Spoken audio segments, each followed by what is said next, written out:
This is Lisa's and my kitchen. But for the purpose of these videos, we're gonna call these the man kitchen videos because I'm a man. And yeah, there you go.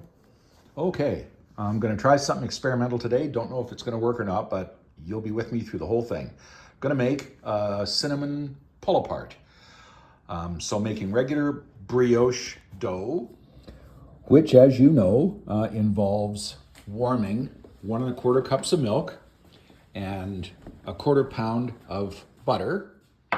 So in my microwave, it takes 2 rounds of 44 seconds each, give or take, to warm the milk butter combo up to the point where the butter is clearly melting and is softened. And it's just warm to the touch, not hot, but significantly warm within room temperature. 1 whole egg plus 1 egg yolk.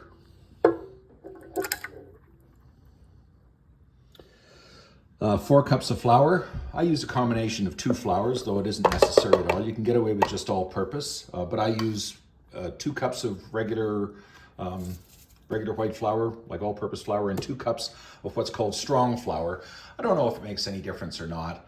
The strong flour, just from what I understand, has a slightly higher protein in it, but I don't think it's going to make any difference at all. You can use just regular flour. The recipe calls for 3 tablespoons of regular sugar, so I just use a 1/4 cup measure and fill it up about 3/4 of the way, and that's about 3 tablespoons. 2 teaspoons of salt, there's 1, and 2 teaspoons of yeast. You're going to have to trust me on this. I put the second one in already, as I did the second teaspoon of salt. And for what it matters, I don't know if it's critical, but I use bread machine yeast. I think it's smaller particles, smaller components, and it just breaks down faster. So when I discovered that a bread maker saved me all the hard work, and to be honest, I don't like the shape of the loaves it makes, and I don't like the fact that it's just a little bit unpredictable. And sometimes, the dough pops up to the point where it touches the glass and then the whole thing collapses, and it ends up being a total waste of time. But when I discovered that it would save me all the hard work, I started using the bread machine to do the mixing, the kneading. I let it do the first rise and then the punch down. Then I pull the dough out, and you'll see that here in a few minutes. But the bread machine saves me a lot of work and a lot of time. But they all, at least what I've discovered, is that they all seem to have a different operating time. So in the case of this particular machine, it's an Oster, but I mean, Black & Decker make them and Hamilton Beach make them, and whatever kind you've got, run it empty a couple of times and determine what the length of time is to get you to punch down, that punch down phase. Once it's knocked all the air out of the risen dough the first time, then you pull the dough out and you shape it into whatever you want. Loaves of bread, like these. Those were yesterday. Exactly this same recipe that I'm doing today. But you can make hamburger buns, hot dog buns, sub sandwich buns, a French loaf, whatever you want.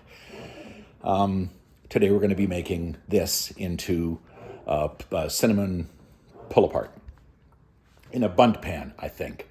So, but every machine operates a little differently. For this particular recipe, I'm using the basic setting on my machine, or a white bread recipe, depending on the machine you've got. It'll call it one or the other of those, either a basic or a white. And in my case, it's 74 minutes until the punch down. But on different machines, I've seen it be as short as 64 and as long as 90. So your machine, whatever you're using, is going to fall in that area there. So earlier, when I described all the different steps involved, currently my machine is on mix. It'll do this for, I think, a total of 6 minutes, and then it goes into the kneading phase, and I'll show you something else when it starts that. Hi again. Okay, it's on the kneading phase, which means all it's doing is just working it steady. On my machine, for this particular setting, for basic or white bread, it's going to run for 39 minutes. It's going to do this for 39 minutes. Now, some machines, from what I've seen, have a pre-warm setting. So it's gonna warm the ingredients up, and the machine, when you first hit the start button, it's not going to do anything for several minutes. I've seen them as short as 15, as long as 25, and you're going to think your machine isn't working, but when it hits that number, it's going to start doing this. Some machines don't have a difference between the mix phase and the kneading phase. It'll either run as a pulse, like my machine does on mix, for the full period of time, or it'll start out immediately running steady. And there's no difference between the mix and the knead. It'll do one or the other or both of those, but it's eventually going to accomplish what it's supposed to, specifically mix all the ingredients and then knead them. What I want to show you though is this. See the stuff that's clinging to the sides? Well, now that it's gone through the kneading for, a couple of minutes, I'm going to reach in there and I'm just going to scrape that stuff away. Opening the lid, you don't want to do it steady, but it's not going to hurt it if you do it just for a moment or 2 or 3. So yeah, there it is. I'm scraping the stuff away from the sides just to make sure that it all gets incorporated. And it's still grinding away happily. We'll be back in a while. So I'm also going to add a few little yummy things to the overall mix for the cinnamon bun pull-apart thing that I'm making. Some cherries, like you would use in Christmas baking, bunch of raisins, bunch of craisins, and they look like that when you mix them all together. Oh, and do chop the cherries up a little bit. They're too big the way they are. So yeah, chop them into 2 or 3 pieces each. And my favorite kind of nut to add to this sort of thing, the pecan. These are, just pecan halves, but again, too big, so we're gonna smash them into smaller pieces and mix them in as well. Ta-da! Smaller pieces.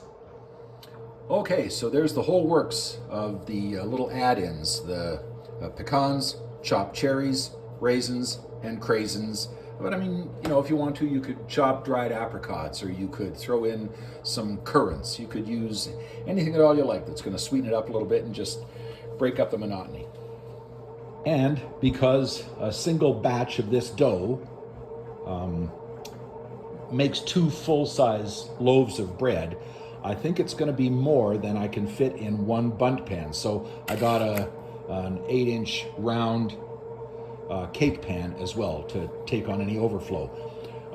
Nice thing about the bundt pan, and the reason that I'm willing to take a stab at using it, is because it allows heat up through the middle as well. So really it's cooking bread essentially of that thickness and that depth. So we'll see what it does on the second rise. And any that I have left over that I don't think is going to fit in this thing goes in here. Okay, it has finished kneading and it's beginning its first rise. The whole machine is a little bit warm to the touch. There's a little bit of humidity forming on the inside of the glass. I think, quite honestly, it's just literally the motor friction that heats it up and provides enough warmth for it to have its first rise. So I actually used this up ages ago. It's empty. I just keep refilling it with my own mix of, it's no secret here. It's just regular white sugar and cinnamon. But the cool thing is, this is my cinnamon. I have a friend named Nuran who is Egyptian, and her mom still lives in Egypt. And when her mom comes out here to visit, Nuran has her bring me bags of spices. So I've got a bunch of stuff from her mom, and you know what? It's just a couple of notches up from what I'd get here. So this essentially is cinnamon from Egypt in white sugar that we're going to be using today.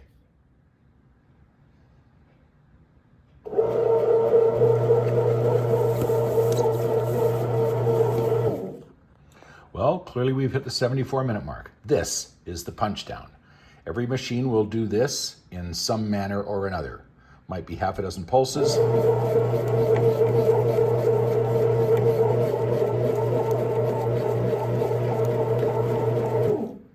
Or it might be only 2 or 3. In my case, it's one short one and then one long one. But the punch down is now done. I'm going to pull the dough out and start cutting it into little pieces. Okay, there's the big lump of dough. I'm going to start cutting that into pieces.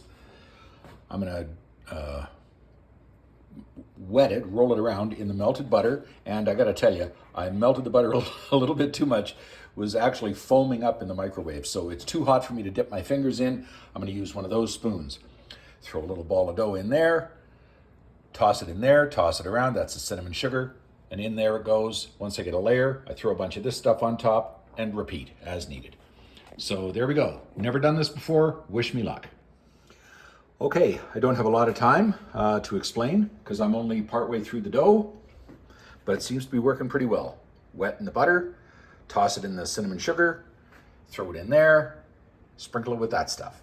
Carry on. And you can see I'm being very inexact. I'm not being precise at all. Some of these are little, some are big, some are goofy shapes. Who cares? Okay, I just wasted a little time on another experiment that I kind of figured might work. This is a pizza cutter. And it was taking so long with that little knife, even with a bigger knife, it would have taken a long time. So I used that and literally rolled the cuts into the dough. Made a whole bunch of these strips. It did cost me a little time, but I think it saved me in the long run more than it cost me. So I'm going to carry on now. Okay, that's what it looks like. I didn't top it off with more of that mix. I'm really undecided. I'm not sure. We're going to try it the way it is. But that's about as full as I wanted to make it. So I'm going to put it in the oven now to proof and start working on that, which will, when it's full, go in beside this guy. Okay, right, wrong, smart or dumb, I don't know. But I decided that I would start this one because it's flat, a totally different shape, just like you would make a round layer cake. That's what this pan is. And I decided I would start off with that mix and then start throwing the dough in on top of it and see how it goes. And you can clearly see how precise I'm being with my cuts, hey? Well, you can see the mess I made, which I'd better clean up before Lisa gets home. But there's pan number 2. Gonna go in the oven now to proof. We'll see how it turns out. There they are, side by side. I've set the proofing to go for 75 minutes, an hour and 15 minutes. But it's all by guess and by golly. I'll see in 75 minutes how it looks. I'll probably check it once or twice between now and then anyway. But in the meantime, now I have a kitchen to clean up because I made a mess. But there we go. Okay, a couple of things I should add on here while bread is rising or while the cinnamon thing is rising. This is a pizza cutter. It works really, really well. Came from Dollarama. I think it cost about $4, and I'm so impressed with it. I've bought a few and given them away. And I laid a ruler next to it so you can see how big it is to scale. This is a blade guard. Just tuck the thing inside that little slot and it's safe. The one thing wrong with it is dull when you get it. Has no edge on it at all. It's literally a blunt piece. It'd be like trying to cut a pizza with an ice skate. So a file fixes all that. But you'll need to sharpen it before you use it. But I'll tell you, for today's job, it did very, very well. It was brilliant. Saved me a bunch of time. And the other thing is, depending on what you're using for bunt pan or loaf pan or any of this kind of stuff, you may or may not need to spray it. I like butter flavored this stuff. And this is baking pan. I only stumbled upon it a little while ago. Contains flour. Really, really, really stops things from sticking inside cake pans, especially if they have some contour and shape to them. And I'm kind of proud of myself. Remember I set this for 75 minutes, an hour and 15 minutes. I got all the cleanup done in less than 10. So, you're welcome. Yeah, already starting to rise. I'm a little concerned what's going to happen at the hour and a 15-minute mark. It's going to be, it will have taken over my kitchen. So, we'll see. Looks good so far, though. Well, there we go. They took a little longer than I expected. I put them in for a total of 20 minutes, then, and they didn't look quite done. They hadn't, and it took a long time to rise. I let them rise for about 90 minutes, and they still weren't quite as big as I'd hoped they would be, or as I expected them to be. But all in all, 20 minutes, then another 10, then another 5, baking them at 350, and this is how they turned out. They're still scalding hot. I just turned them out onto these plates, and I mean, they look done. So I will probably put some cream cheese icing on them later, and then start, as the title suggests, pulling them apart.